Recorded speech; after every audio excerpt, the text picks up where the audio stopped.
So, hopefully, you've watched the first slide on the mysterious distemper, and now we're talking about diphtheria. Diphtheria is, of course, the distemper that we now know is a disease process. So, here's diphtheria. This is what it looks like.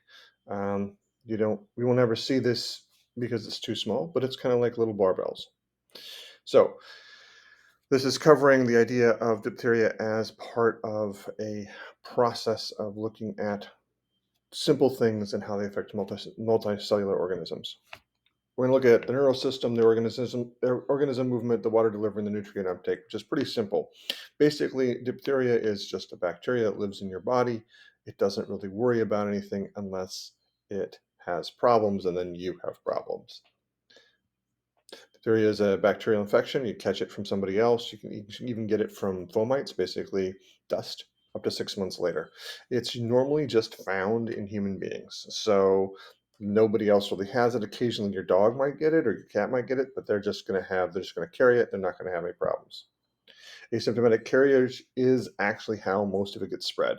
Only about 1 in 7 people actually get sick from diphtheria. The rest of them are just carrying it around, waiting to give it to somebody else.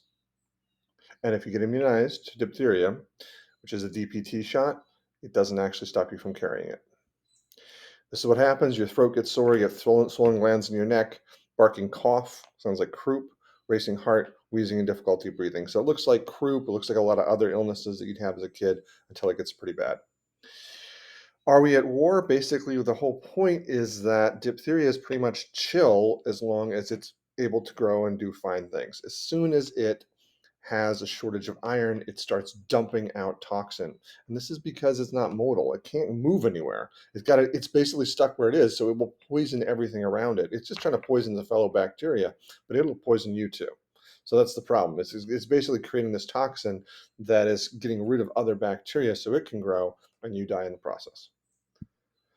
It poisons pretty much anything. It's really a terrible toxin. The toxin's 1 to 150 nanograms per kilogram. It'll kill you pretty quick.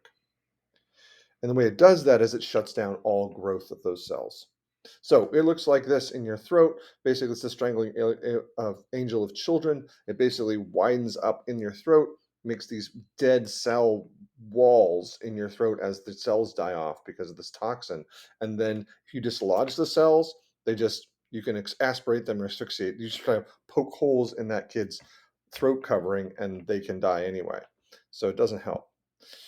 History, we had a lot of cases back before we had immunization. Now we have less, but anywhere that there's a problem getting immunization or getting something else, it comes back. So the biggest one we've had recently was back when the Soviet Union fell, 1996. They had a ton of cases of diphtheria there. Neurosystem, this is how it knows where it is, all chemicals. It's actually diphtheria species are used for a variety of creation of stuff. So they actually make monosodium glutamate, which is the stuff they add to your Fuego chips or whatever. They actually add that because it's monosodium glutamate. Movement, none.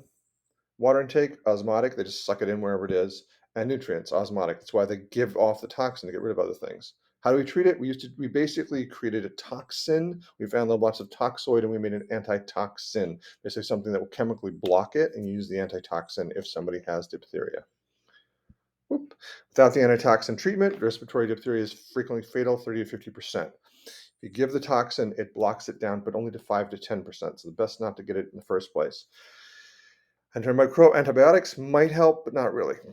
All's well. Well, the trouble is that the bacteria toxin is actually mutating, and we may find ourselves in a problem where they might actually mutate and get away from our vaccine. So that's it.